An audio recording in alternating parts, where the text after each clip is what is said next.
Kalian pernah ngerasa nggak sih, belajar biologi tuh kadang ngebosenin sama ngebingungin.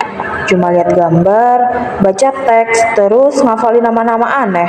Nggak kebayang sih gimana organ-organ itu beneran kerja, atau gimana sih sel-sel itu berinteraksi. Padahal biologi itu tentang hidup, tentang kita. Nah, gimana kalau misalnya kita bisa masuk langsung ke dalam tubuh manusia? Lihat jantung berdetak, sel membelah, dan semua itu bisa kita alami langsung lewat teknologi VR yang digabungkan dengan AI. Inilah kenapa kita butuh perubahan.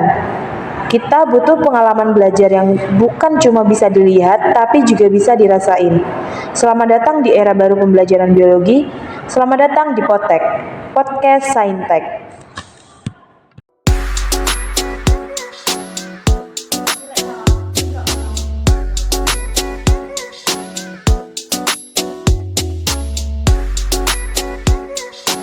Halo teman-teman, selamat datang di Potek, Podcast Saintek. Dengan saya Naila Farah Nabila sebagai host. Di podcast ini kita membahas banyak sekali hal, terkhususnya di dalam dunia pendidikan. Di sini saya itu tidak sendirian teman-teman. Di sini saya mengundang beberapa teman-teman dari Universitas Negeri Jember. Mungkin teman-teman bisa masuk. Halo. Gimana nih kabarnya? Alhamdulillah baik, sehat. Senang nih bisa ketemu teman-teman di tengah padatnya tugas nih. Oke, benar.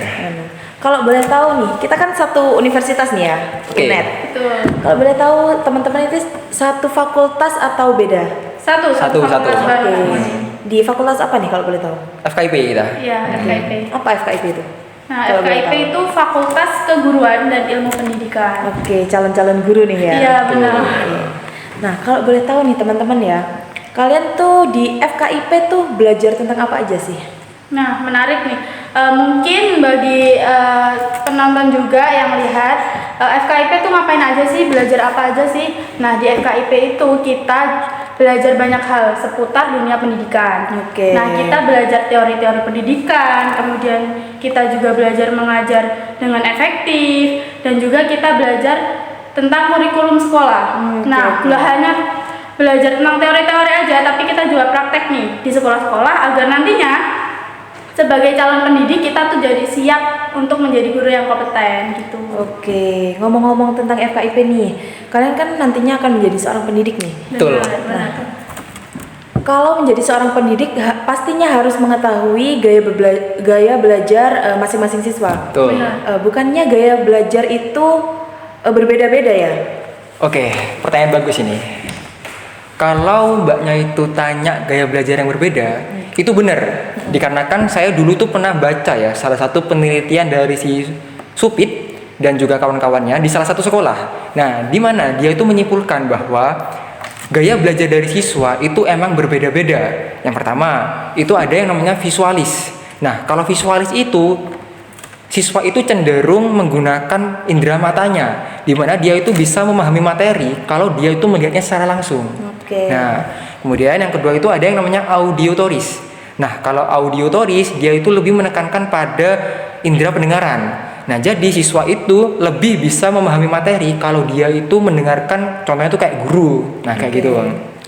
Kemudian yang terakhir itu ada gaya belajar kinestetik. Nah, kalau gaya belajar kinestetik ini dia itu menekankan bahwa siswa itu bisa memahami materi jika melakukannya secara langsung. Contoh kayak praktikum. Nah, terus sesuai dengan pengalaman saya juga mengakui kalau penelitian ini itu benar. Dikarenakan berdasarkan pengalaman saya itu juga memiliki gaya belajar, contohnya itu kayak visualis. Tapi saya itu kurang di audiotoris. Sedangkan teman saya itu lebih ke audiotoris tapi visualisnya itu kurang. Jadi emang beda-beda seperti itu. Oke, Benar berarti itu. emang benar ya adanya. Ya, benar. Oke. Nah, kita nih barusan kan udah membahas tentang guru, siswa dan pembelajaran gitu nih. Kalau boleh tahu, di FKIP nih kalian tuh satu prodi atau beda nih? Satu prodi kita, satu prodi. Oke. Prodi apa nih kalau boleh tahu? Nah, kami ini dari Prodi S1 Pendidikan IPA Universitas Jember. Betul. Keren nih masuk di prodi pendidikan IPA nih. Yo, idom. Kalau boleh tahu nih di IPA kalian belajar apa nih? Pasti semester 1 masih dasar-dasar kan ya? Nah, jadi di pendidikan IPA ini yang paling mendasar itu ada kimia, fisika, dan biologi tentunya. Oke, biologi nih. Aku tuh lumayan suka ya sama beberapa materi biologi. Wah, suka Gila. biologi ya? Iya, suka banget. Menurut penelitian atau jurnal dari Soliha dan kawan-kawan tahun 2024, nah dia tuh menjelaskan bahwa pembelajaran biologi ini merupakan pembelajaran yang bisa dikatakan pembelajaran yang membutuhkan daya ingat yang kuat, dan juga mungkin banyak yang mengatakan bahwa pembelajaran biologi ini memiliki konsep-konsep yang di dalamnya itu abstrak dan sulit untuk divisualisasikan, sehingga siswa itu sulit untuk secara cepat memahami materi yang disampaikan oleh guru, seperti itu. Tapi emang bener banget sih dia. Aku sendiri ya, dari aku pribadi tuh, misal aku belajar beberapa materi biologi nih, aku kadang tuh kesulitan karena tuh banyak kan materi-materi biologi yang mungkin tidak bisa kita lihat dengan mata telanjang kita kan. Iya, Butuh Oke, beberapa, iya abstrak banget, butuh banyak alat juga kan Betul, pastinya. betul. Nah, gimana nih, kalian ada nggak sih solusi untuk mengatasi keabstrakan materi biologi ini?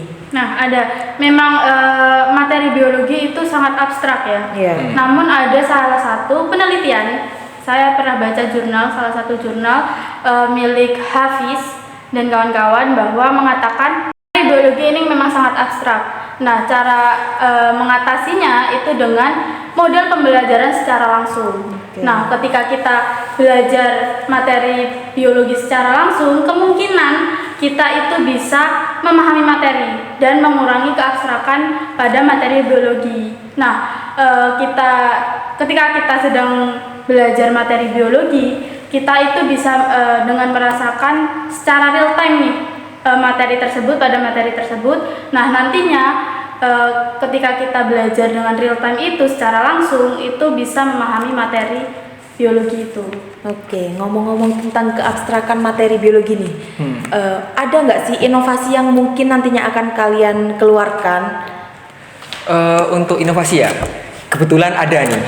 Nah, inovasinya kita itu terinspirasi dari salah satu penelitian milik Badru Siva. Oke. Nah, di mana penelitian ini itu dia melakukannya di sekolah, di mana dia itu menerapkan pembelajaran berbasis VR di materi peredaran darah.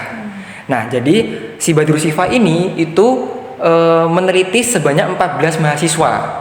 Nah, sebelumnya dia itu mengetes 14 mahasiswa itu dengan cara melakukan pembelajaran peredaran darah dengan cara yang konvensional, kayak praktikum biasa ataupun ngajar-ngajarin biasa gitu. Nah, kemudian setelah dites menggunakan VR dengan simulasi-simulasi praktikum yang lebih modern ya, itu 14 mahasiswa itu memiliki pemahaman meningkat sebesar 81%. Nah, berarti rencananya kita itu nggak hanya sekedar rencana di atas kertas, tapi ini sudah dibuktikan melalui penelitiannya Badru Siva ini kalau itu benar-benar efektif untuk meningkatkan pemahaman siswa. Jadi seperti itu. Nah, kemudian rencananya kami ini itu juga ingin menggabungkan gaya belajar yang berbeda. Nah, jadi kami rencananya itu mengimplementasikan VR itu dengan yang namanya AI. Karena kita kan tahu ya kalau AI itu bisa digabungkan kan sama aplikasi-aplikasi dan juga device-device terbaru masa kini kan juga sudah pakai AI semua. Nah, Mungkin kan VR nih, mungkin ada contoh gambarnya atau gimana nih yang ada. Ada Udah kita ada disediakan salah satu teman-teman contoh gambar. Nah, ini tuh gambaran dari visualisasi dari VR. Oke. Nah, kalau di sini itu kan VR itu kan hanya mensimulasikan suatu hal yang abstrak ya. Nah, tapi VR-nya kita itu kan tadi sudah saya bilang ya, terintegrasi sama yang namanya VR. Ada contohnya, bisa di-share? Oke, bisa diperlihatkan. Nah, ini adalah salah satu contoh inovasinya kita. Nah, di mana kita itu selain mensimulasikan pembelajaran biologi ke dalam VR, kita tuh juga menggabungkan 3 gaya belajar siswa. Oke. Yang pertama nih, kinestetik tentunya ya dengan VR itu sendiri ya. Kemudian jika siswa itu lebih paham dengan cara auditoris, di sini juga ada robot yang bisa berbicara. Dia juga bisa berperan sebagai dosennya kita. Kemudian kalau dia lebih paham dengan cara membaca, dia bisa membaca tulisan-tulisan yang ada di sekitar organ-organ tersebut. Seperti itu, penjelasannya seperti benar. Oke. Gitu jadinya. Jadi kan ini kan bisa ngegabungin gaya belajar siswa dan juga sekaligus mensimulasikan biologinya itu. Seperti itu. Oke, tapi sejujurnya nih ya teman-teman, dari aku pribadi nih, kalau aku tuh lebih suka pembelajaran secara konvensional atau secara tatap muka langsung gitu, ketemu sama dosen, teman-teman. Nah, kalau contohnya di praktikum. Kalau praktikum tatap muka sama VR nih pastinya kan beda ya. Betul. Kalau di tatap muka secara langsung kita itu bisa melihat bendanya dan bisa merasakan secara langsung.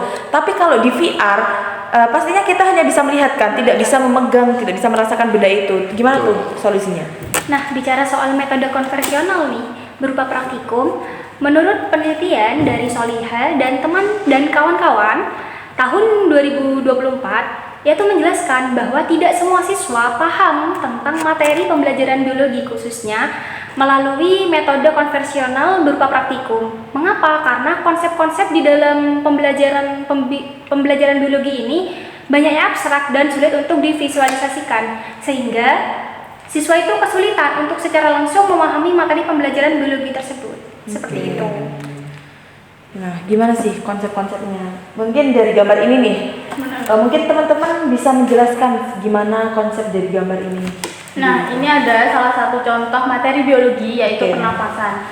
Nah, dengan kita menggunakan VR nih, nantinya kita tuh bisa masuk ke dalam tubuh dan melihat secara real time bagaimana proses pernafasan dalam tubuh manusia. Oke. Nah, dimulai dari udara masuk ke paru-paru, kemudian bagaimana oksigen diserap dan juga bagaimana karbon dioksida dikeluarkan.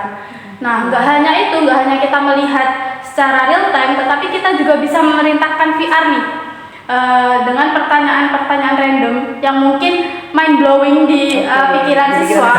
Ya. Nah, itu tuh bisa ditanyakan. Semisal nih kita tanya bagaimana jika ada permasalahan di dalam pernapasan. Nah, nantinya VR akan menunjukkan kejadian itu. Oke. Serta penjelasan yang ada di VR-nya itu. Oke. Apakah kalian cuma menyertakan satu contoh ini? Oh, atau enggak, yang- ada lagi. Ada lagi mungkin nih. bisa ditunjukkan biar teman-teman yang di rumah bisa paham juga ya. Nah, selain penerapan VR pada sistem pernafasan nih, Oke. VR itu juga dapat diterapkan pada sistem peredaran darah. Menurut penelitian atau jurnal dari Widayanti dan kawan-kawan, dia menjelaskan dengan VR, siswa ini dapat melihat peredaran darah secara langsung atau secara real time dan juga dapat memahami fungsi jantung. Sedangkan AI memungkinkan simulasi kondisi kesehatan dan efek obat pada sistem peredaran darah tersebut. Nah, sehingga pembelajaran itu akan lebih interaktif Oke. dan lebih menarik. Mengapa? Karena kita dapat memvisualisasikan materi-materi tersebut dengan bagus seperti itu. Oke, mungkin ini bisa memancing rasa penasaran siswa Yang sendiri ya. masih minat belajar visual. Oke, banget. keren sih. Aku juga ikut penasaran nih gimana kelanjutannya nanti ya. Oke, tapi aku mau tanya nih, kenapa sih kok kalian itu lebih memilih VR? Kan VR tuh mahal ya Iya, dari segi betul. harganya. Betul. Kalau soal harga dari VR nih ya, memang benar kalau VR itu mahal.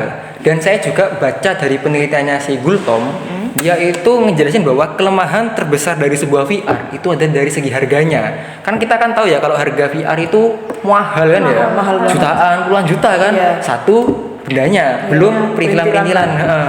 Nah, tapi di sini kita itu punya solusinya masih aman jadinya.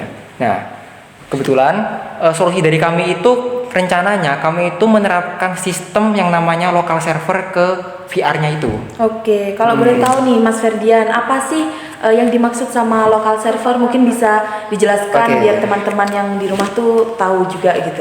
Oke, jadi local server itu ibaratkan kita itu punya perpustakaan pribadi di rumah. Nah, jadi buat ngebeli buku ataupun keluar untuk membaca buku, kita tuh hanya perlu di rumah aja dan kita tidak perlu membeli buku itu lagi karena kita sudah punya. Nah, ibaratnya itu seperti itu. Yang nantinya local server itu diisi yang namanya algoritma AI atau praktikum-praktikum dan semua fasilitas dari VR itu. Nah, dengan diterapkannya local server, kita bisa mengubah yang namanya pengeluaran itu jadi investasi. Kenapa? Dikarenakan kita itu hanya perlu membeli sekali, tapi bisa digunakan secara berkali-kali dengan maintenance yang cukup murah. Oke. Dan ingat kita perlu mengedepankan yang namanya efisiensi. Oke, seperti itu. Oke, jadi kalian ini udah emang memikirkan secara matang ya tentang Betul. AI. Dari yang kita tahu sendiri kan tadi AI itu maaf guys, VR ya. Ya, VR itu punya harga yang lumayan mahal. Betul, mahal banget. Nah, jadi kalian tuh udah mencari juga solusinya kayak lewat local server itu tadi. Benar. Emang keren banget sih. Nah, tapi aku dari tadi nih kepikiran ya, kan tujuan kalian tuh sama untuk memvisualisasikan satu gambar, satu materi. betul. Kenapa kalian itu nggak lebih memilih ke lab virtual aja? Nah, soal lab virtual ya, menurut penelitian dari Lestari dan teman-teman tahun 2024 perlu digarisbawahi juga bahwa lab virtual ini juga memiliki kekurangan yang bisa dibilang itu berpengaruh besar gitu. Salah satunya, contoh kekurangannya yaitu pengalaman yang terbatas dalam simulasi kompleks. Nah, kekurangan tersebut bisa diatasi dengan VR ini gitu. Nah, terus jangan lupa, kan inovasinya kita itu nggak hanya VR toh, tapi diintegrasikan sama yang namanya AI. Nah, jadinya contoh nih, kayak di simulasi virtual lab, itu kan kita cuma bisa praktikum sesuai sama praktikum yang sudah disetting sama si pihak developer ya. Iya. Nah, tapi kan kita kan nggak bisa kayak minta-minta yang aneh-aneh, misalnya kayak gimana kalau jantungnya itu ditusuk pisau, kan nggak bisa. Nah, kalau di inovasinya kita itu rencananya diusahakan bisa nantinya. Oke. Karena ada sistem yang namanya AI di VR itu, seperti itu. Jadi bener ya, VR ini nantinya akan menjadi inovasi yang kalian luncurkan. Semoga Ya, betul. semoga lancar dan Ya, amin ya Allah. iya, berhasil ke depannya ya. Amin. Oke, jadi nggak kerasa nih ya. Gimana nih? Masih semangat atau kerasa lemesnya nih? Kan udah sore ya teman-teman. Puasa juga Puasa kan? Puasa juga. Puasa semua nih. Alhamdulillah. Alhamdulillah. Selamat buka. Oke, nanti tenang aja. Nanti di belakang udah kita siapin untuk buka bareng-bareng. nih. Terima kasih. Ya, terima kasih. Aku juga terima kasih banyak teman-teman udah mau direpotkan, udah bersedia hadir nih di podcast kali ini. Oke, mungkin bisa kita cukupkan podcast di hari ini. Kita bisa ketemu di podcast di lain waktu ya. Oke, Aku tunggu ya. Oke, tenang aja teman-teman. Oke, mungkin untuk teman-teman di rumah, terima kasih ya sudah mengklik video ini dan jangan lupa untuk like, komen, dan subscribe. Terima kasih teman-teman di rumah. Semoga ilmunya bermanfaat. Dadah.